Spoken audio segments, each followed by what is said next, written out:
Le caractère transfrontalier de la région se traduit même en matière de canalisation. La station d'épuration de Sarreguemines gère ainsi les eaux usées de foyers allemands, mais l'installation est vétuste. Actuellement, un important chantier de renouvellement des canalisations est en cours. Le projet Avenir de 2020 aura des répercussions demain. Syndicats et direction se sont mis d'accord chez Ineos Automotive Ambar pour permettre aux salariés éligibles de partir à la retraite plus tôt. Certains pourraient ainsi s'en aller avec 34 mois d'avance sans perte de salaire. Le budget au programme du Conseil communautaire du Pays de Bitche. Des élus se sont montrés pessimistes sur le budget principal. Concernant les ordures ménagères, la taxe va passer de 18 à 17% pour les habitants. Un problème ? Quel problème ? Désireuse d'installer des panneaux solaires sur le préau de l'école pour produire de l'autoconsommation collective, la commune de Zétain s'est heurtée à une difficulté, les bâtiments de France l'obligeant à ne pas choisir n'importe quelle couleur pour ses panneaux. Résultat, la municipalité a choisi un équipement spécifique, rouge. Quel avenir demain ? Plus de 100 élèves de l'École nationale d'architecture de Strasbourg ont passé une semaine dans le centre de jeunesse de Berenthal. Ils ont notamment organisé un débat avec des personnes liées au parc naturel régional des Vosges du Nord pour réfléchir aux impacts de l'homme sur la nature. Les patates sont cuites, c'est le titre énigmatique du nouveau court-métrage réalisé par Thomason Franc et iCam Productions. Le tournage de cette nouvelle aventure cinématographique vient de se dérouler à Sarreguemines et on y était. Bonjour et bienvenue sur Mosaïque Cristal. Voici quelques-unes des informations que nous développerons dans cette émission et nous terminerons ce rendez-vous quotidien par un focus sur une des traditions pascales, le lamele. Joël Schwalbard de la boulangerie Petit Jean nous a présenté la recette de son agneau de Pâques.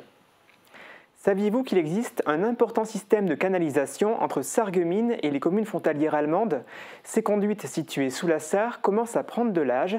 Elles vont donc être remplacées. Un gros chantier transfrontalier a débuté. Reportage de Thibaut Desmerlet et Camille Henriot. On est déjà sorti ici avec le premier forage de diamètre 150 mm. Et on est en train de grandir jusqu'à 600 mm. D'importants travaux de forage ont débuté entre la France et l'Allemagne. L'objectif du chantier est de remplacer des conduites hydrauliques placées sous la Sarre. La profondeur sous la Sarre, c'est 5 mètres. Et ici, on est plus haut, alors ça fait 10 mètres de profondeur. Ouais. Elles font 400 mètres de long et jouent un rôle essentiel. Elles permettent d'acheminer les eaux usées de communes frontalières allemandes jusqu'à l'intérieur de la station d'épuration de Sarreguemines. Les opérations ont débuté fin 2024 et se poursuivent actuellement des deux côtés de la frontière.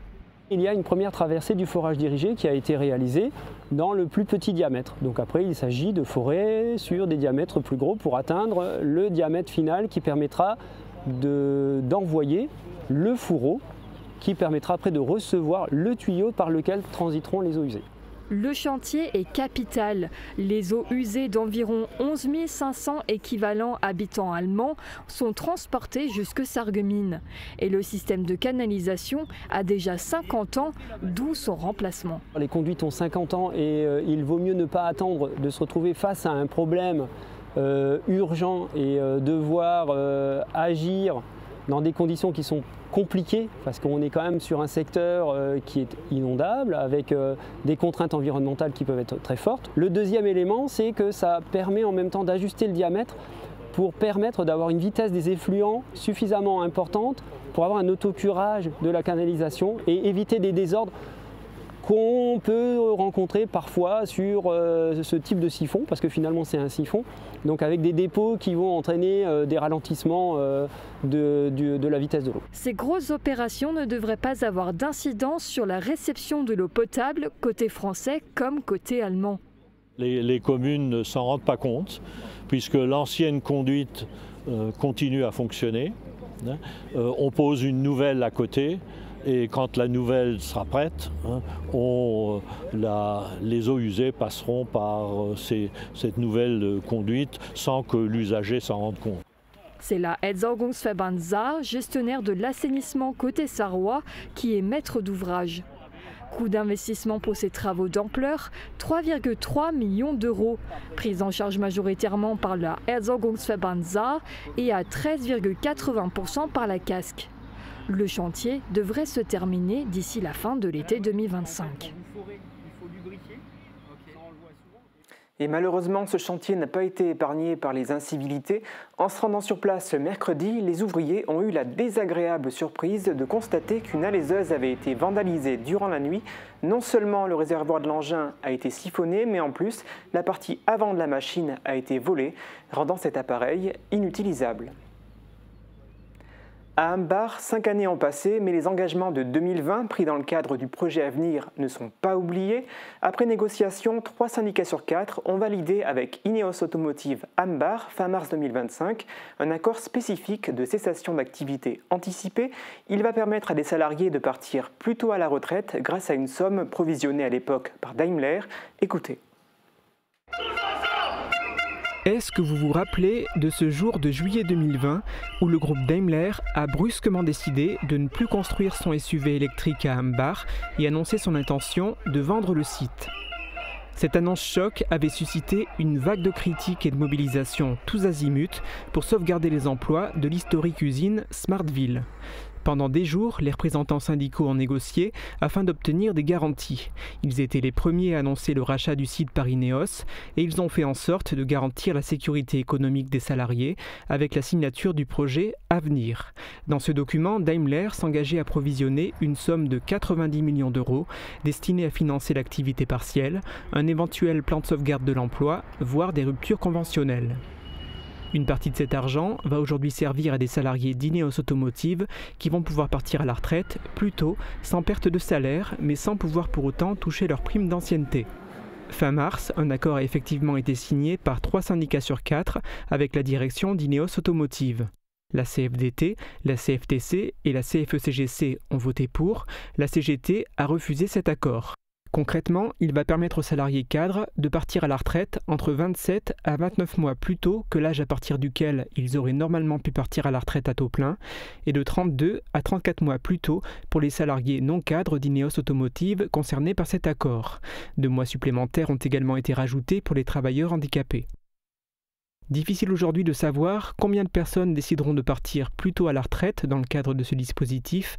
Chaque employé concerné a jusqu'au 31 janvier 2026 pour se décider et il faut également, pour chaque départ, l'accord de la direction.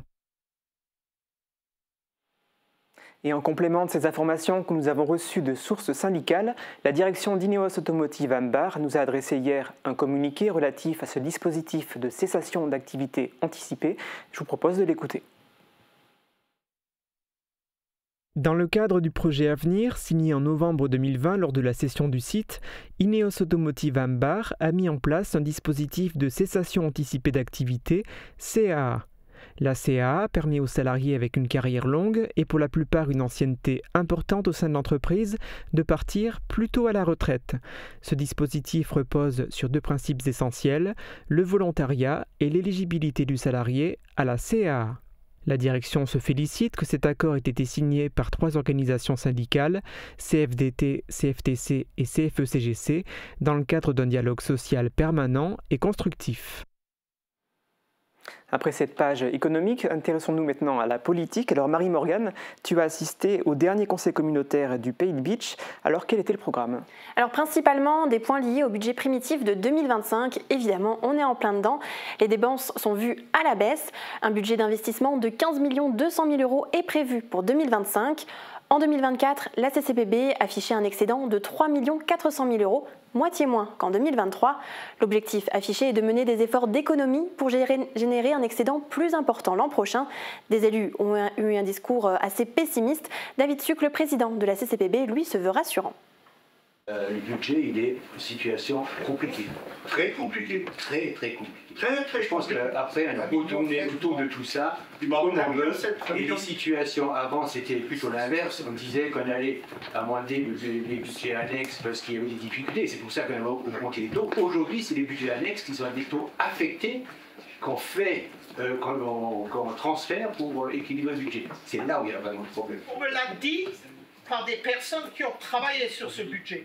Il va falloir pas se louper cette année. On n'aura pas droit à une année comme l'année dernière. Et Monsieur Schnell ne me dira pas le contraire.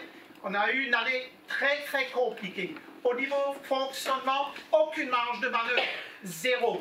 On n'aura pas le droit à avoir une année comme on a eu, parce que sinon les choses vont changer. Cette collectivité, elle a divisé par 2 son niveau d'endettement. Nous étions à 22 millions d'euros en 2019. Au 31-12-2020, 22 millions d'euros. Au 31-12-2025, nous sommes à 11 323 000. Ça, c'est simplement la photographie du moment. C'est ainsi. Et je ne juge pas. Nous avions, lorsqu'on entend évidemment qu'on est dans une situation extrêmement compliquée, nous avons aujourd'hui 6 855 563 € d'excédent cumulé. Le budget général a été voté malgré 15 voix contre et 6 abstentions. À noter dans un autre point la création de 2 autorisations de programme crédit de paiement pour 2 projets d'envergure, la création de 3 nouvelles micro-crèches, notamment à Volminster, pour un montant d'1 600 000 € sur 3 ans, et la nouvelle piscine de beach pour un montant de 7 300 000 € sur 7 ans. Pour l'heure, on ne sait pas encore où elle sera située. Un sujet qui devrait également particulièrement intéresser les habitants du Pays de Bitche, la taxe d'enlèvement des ordures ménagères. Et oui, gros débat par rapport à ça. La taxe était jusqu'à présent fixée à 18%. Le budget concernant les ordures ménagères compte un excédent de 2 117 000 €. Un résultat important qui provient d'un reversement exceptionnel de TVA perçu pour 2024.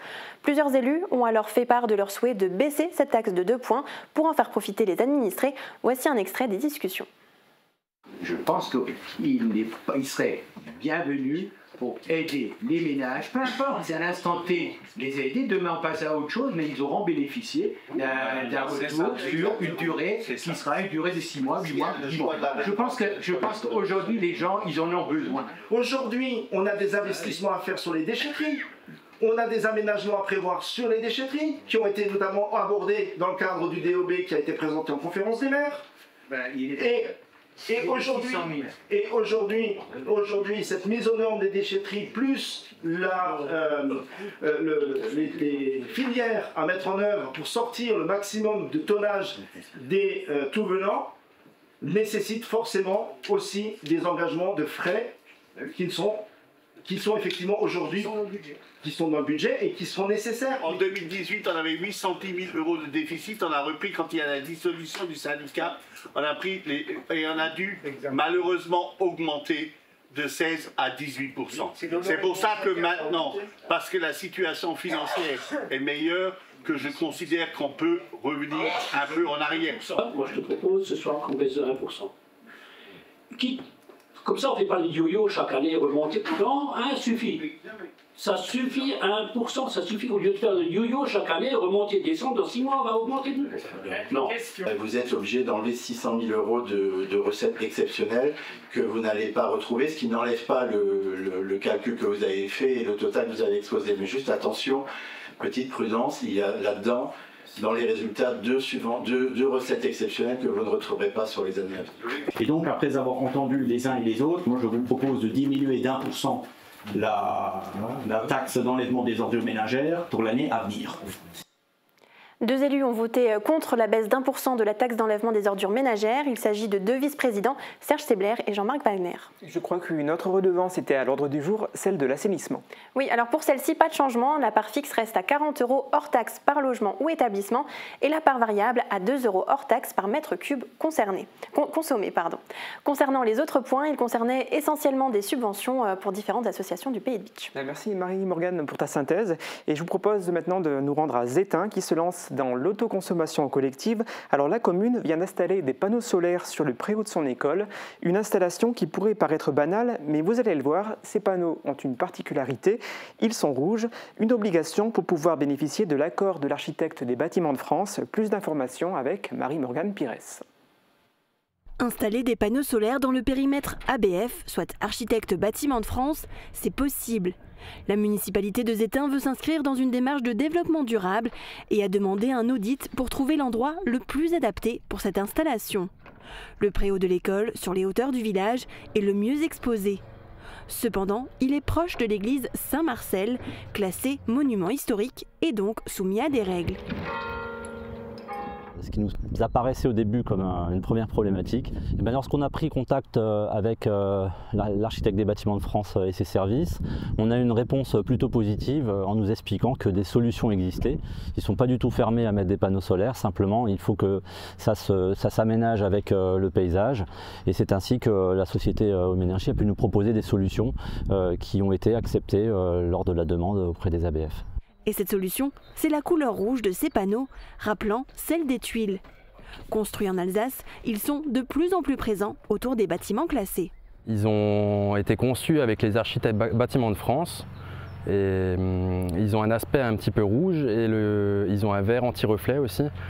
Par contre, ils sont un petit peu moins puissants que des panneaux standards et c'est pour ça qu'on a fait le choix d'en mettre 4 de plus que sur une installation classique, pour avoir une puissance de 9 kW. C'est des panneaux de 355 watts et du coup, généralement, les panneaux qu'on installe, ils font plus dans les 450 watts. Un tiers de cette consommation sera absorbé grâce aux panneaux.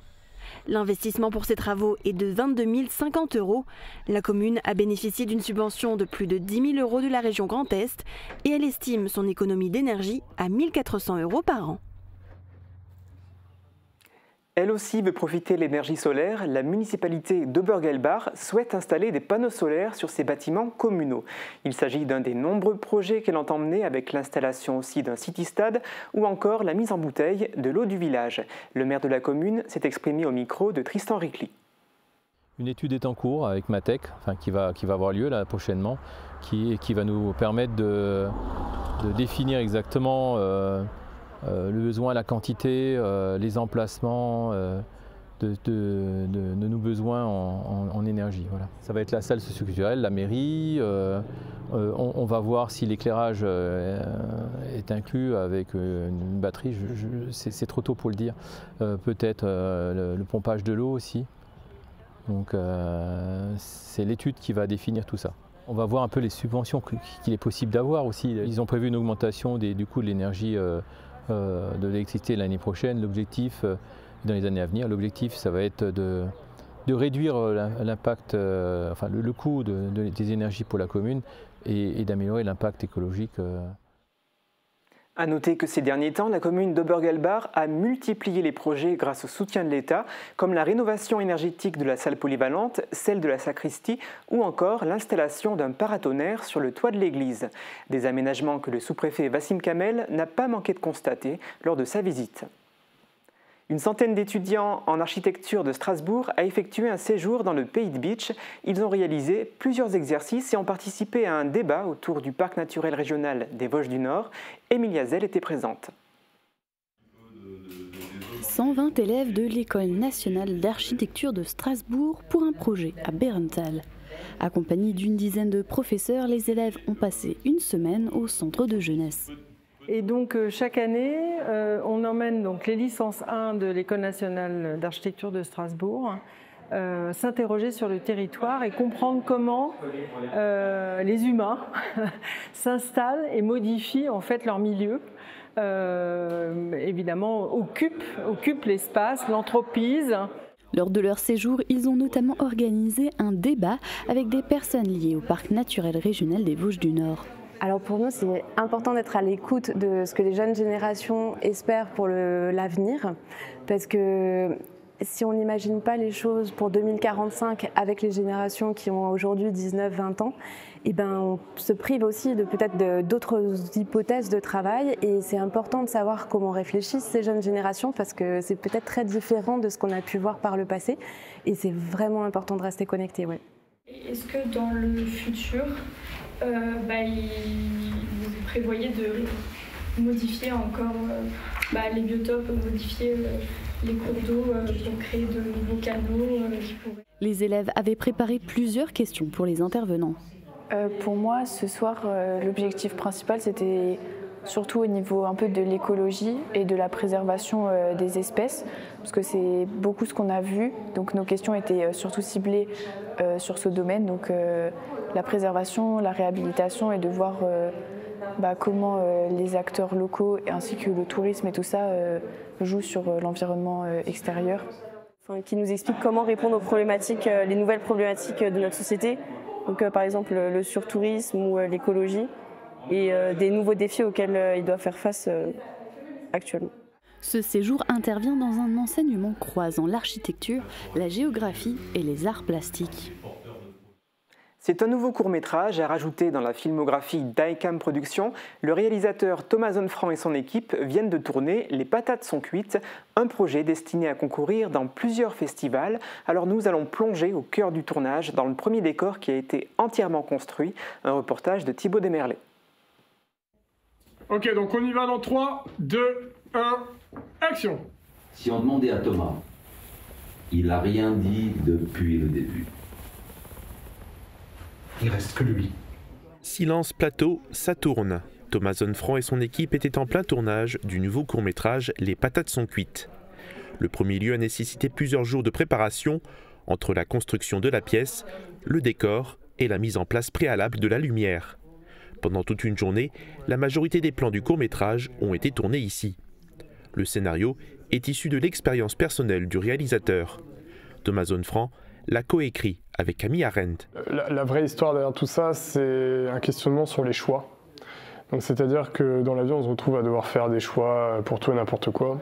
Et moi, je suis quelqu'un d'assez indécis sur certaines choses, et bien souvent des choses basiques. Parmi la centaine de candidatures pour le casting, 6 ont été sélectionnés pour cette scène de réunion. Parmi eux, Didier Benigni, qui fait du théâtre depuis plus de 30 ans. Son personnage joue un rôle bien particulier. C'est un monsieur d'un âge certain, philosophe, et qui sort un peu de la mêlée de l'embrouillimini qu'il y a avec tous ces gens qui ont des choses à dire. Et lui, il essaie d'apporter un peu de sagesse dans la réflexion. Pour Tatiana, c'est sa première expérience. Et on a fait en sorte qu'on se connaisse aussi. On a tout mis en place pour que vraiment les acteurs puissent se connaître et comprendre qui ils sont, etc. Et du coup, franchement, ça se passe super bien. Le projet a reçu plusieurs soutiens financiers. Starlight a fourni le matériel de tournage. L'équipe d'ICAM Productions est devenue ambitieuse et a gagné de l'expérience au fur et à mesure des années. Il y a clairement une évolution. C'est vrai que quand on a commencé il y a maintenant 7-8 ans, on n'était pas du tout sur ce type de machinerie, pas du tout sur ce type d'ambiance, d'actoring, d'image, de son. Donc là, on a fait un vrai bond en avant. Le court-métrage est destiné à concourir dans plusieurs festivals, notamment le festival 3M de Strasbourg. On reste dans le domaine artistique. À Bitche, les différentes écoles sont souvent très engagées dans l'apprentissage de l'allemand. L'école maternelle des Remparts ne fait pas exception. Elle a même été labellisée Parcours biculturel en 2024. Elle a organisé cette année encore une mini-chouleuse sur plusieurs jours durant les vacances de Pâques.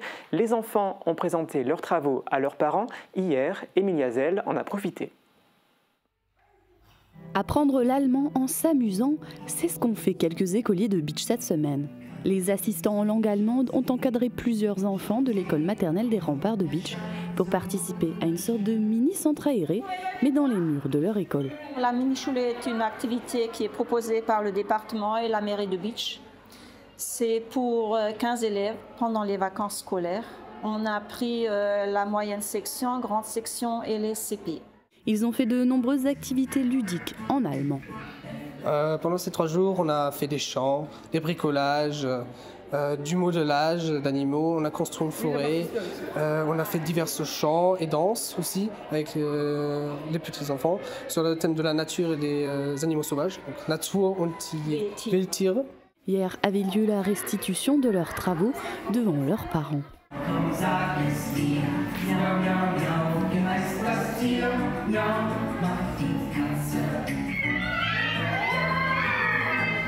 Le département de la Moselle a plusieurs objectifs en soutenant ces mini-chouleux depuis plusieurs années. C'est effectivement d'apprendre aux enfants tout petits à apprendre à parler l'allemand, mais c'est aussi de les faire baigner dans un bain germanique, en fait, leur donner le goût de l'allemand, qui est cette notion de tout de suite, dès le plus jeune âge, les associer à un plaisir de la langue pour qu'après, en grandissant, ils aient plaisir en fait, à apprendre l'allemand, ce qui n'est pas évident. Et puis c'est aussi une ouverture économique parce que sur le pays de Bitche, notamment, enfin tous les pays sur la frontière, l'idée c'est de pouvoir aller travailler en Allemagne ou de travailler en France, mais avoir comme atout l'allemand. Les années précédentes, l'école maternelle organisait la mini-choule pendant les vacances de la Toussaint. Il est l'heure à présent d'ouvrir une petite page météo. Qu'il vente, pleuve, fasse froid ou chaud, une maison isolée par Moder Habitat reste agréable et saine au fil des saisons.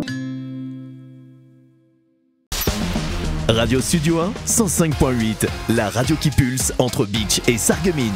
De la pop, du rock, des années 80 et une équipe qui vit la musique à fond. Radio Studio 1.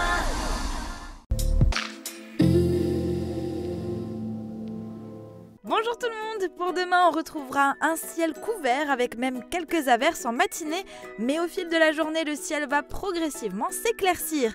Côté température, les minimales iront de 4 à 6 degrés et les maximales de 9 à 11 degrés. Demain nous fêtons les parfaits et il fera jour de 6h33 à 20h28. Passez tous une belle journée et une très belle fin de semaine.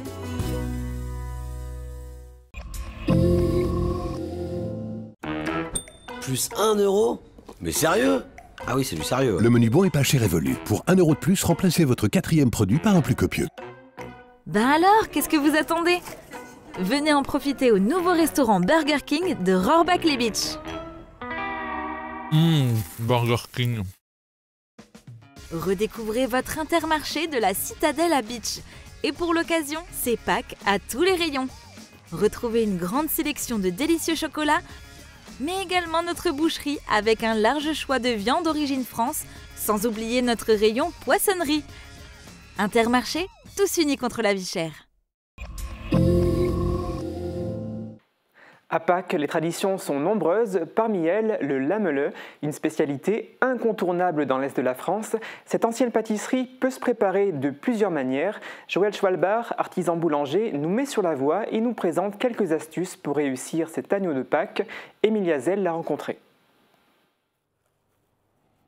Le lamele, aussi appelé agneau de Pâques, est issu d'une longue tradition.